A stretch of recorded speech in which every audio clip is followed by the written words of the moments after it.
கிறிஸ்துவுக்குள் மிகவும் பிரியமானவர்களே, இயேசு கிறிஸ்துவின் நாமத்தில் உங்கள் அன்போடு கூட வாழ்த்துகிறேன், வரவேற்கிறேன். மீண்டும் ஒரு விசை கர்த்தர் வார்த்தையின் மூலமாக உங்களோடு கூட தொடர்பு கொள்றதுல அதிகமாக மகிழ்கிறேன். அல்லேலூயா. உங்களுக்கு கர்த்தர் பேசுவாரா? நிச்சயம் பேசுவார்.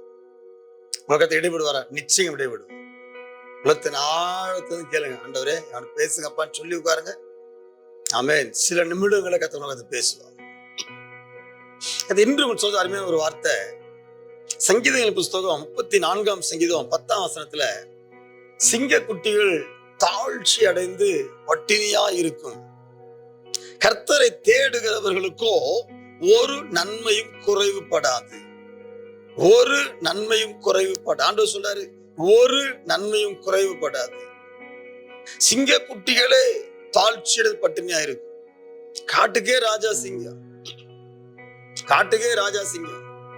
அது எங்க இருந்தாலும் உணவை ரெடி பண்ணி கொண்டு வந்து கூண்டுல போட்டுரும், தான் பிள்ளைகளுக்கு போட்டுரும். சரியா? எங்கேயா வேட்டையாடி தான் குட்டிகளை பட்டினியா விடுவதே கிடையாது சிங்கம். எங்கதான் என்ன கிடைச்சாலும் அடிச்சு கொண்டு வந்து தன் பிள்ளைகளை நிறைய வச்சுக்கு சிங்கம். ஆனா ஒரு காலகட்டம் வந்து, ஒரு நெருக்கம் வந்து, ஒரு பற்றாக்குறை வந்து, ஒரு பஞ்சம் வந்து, ஒரு சூழ்நிலையில ஒரு வேட்டை கிடைக்காத பட்சத்துல அந்த குட்டிகளே பற்றியத்தக்க சம்பவம் வந்தாலும் வரலாம், வராது, வந்தாலும் வரலாம்.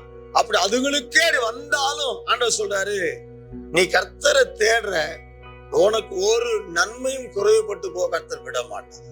அதான் வேதம் சொல்ல அருமையான சத்தியம். கர்த்தரை தேடுகிறவர்களுக்கு ஒரு நன்மையும் குறைவுபடாது, குறைவுபடாது. வாழ்க்கையில அநேக இடத்துல குறைவை அனுபவிக்கிறீங்கல்ல, பணத்துல குறைவை அனுபவிக்கிறீங்கல்ல, சமாதானத்துல குறைவை, குலைச்சலை பாக்குறீங்கல்ல, தாழ்ச்சி அடைந்து வீழ்ச்சி அடைந்து நிலைமை இருக்கிறீங்கல்ல. ஆண்டவர் சொல்றாரு, அந்த குறைவை எல்லாம் நிறைவாக்குவேன். வாழ்க்கையில ஏற்பட்ட குறைவை எல்லாம் நிறைவாக்குவேன். வாழ்க்கையில எங்கெங்கெல்லாம் பள்ளங்கள் விழுந்து கிடக்கிறதோ, எங்கெங்கெல்லாம் தாறுமாறு காணப்படுகிறதோ, எங்கெல்லாம் கோணல் காணப்படுதோ, அங்க எல்லாம் ஒரு நிறைவை, ஒரு நிறைவை, ஆமா, ஒரு ரைச்சியஸ்னஸ், ஒரு ஃபுல்னஸ், ஒரு நேர்கோட்டை கர்த்தர் வாழ்க்கை உண்டாக்க போகிறார். சொல்லுங்க அல்லேலூயா. பணத்துல குறைவை காண்றீங்களோ, வாழ்க்கையில சோர்ந்து போகாது. என்னது தேவை என்று பரமபிதா அறிந்திருக்கு. உங்களுக்கு இன்னது தேவை. ஒருவேளை நீங்க அகல கால வச்சு அதனால கடனோ, அதனால பண நெருக்கடியோ, அகல கால வச்சதுனால ஒருவேளை நீங்க ஸ்தம்பிச்ச நிலைமையில திணற நிலைமை காணப்பட்டா, கொஞ்சம் அதை மட்டும் கொஞ்சம் செட்ரேட் பண்ணி பாருங்க. எதெல்லாம் எனக்கு தேவையானது, எதெல்லாம் அகலமா கால வச்சிருக்க, அதை மட்டும் கொஞ்சம் செட்ரேட் பண்ணுங்க. மொத்தம் ஏற்பட்ட கடனையும் ஏற்பட்ட நெருக்கத்தையும் கர்த்தர் மாற்ற வல்லவர்.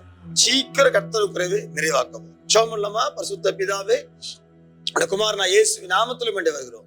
இந்த வார்த்தை கிட்ட பிள்ளைக்காக கண்ணீரோடு நான் செபிக்கிறேன். தயவாய் மனம் இருங்க. எல்லா குறைவும் நிறைவாக்கும்.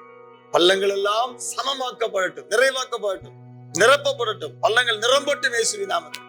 இந்த கிருபைக்காய் சோத்திரம். ஒரு நிறைவை சீக்கிரத்துல காண உதவி செய்து, எங்கெல்லாம் பற்றாக்குறை இருக்குதோ எல்லா இடத்துலும் நிறைவை கர்த்தர் காண உதவி செய்யும். இயேசுவின் ரத்தம் ஜெயம். இயேசுவின் நாமத்தில் ஜெபிக்கிறோம் நல்ல பிதாவே. ஆமென். God bless you. Praise the Lord.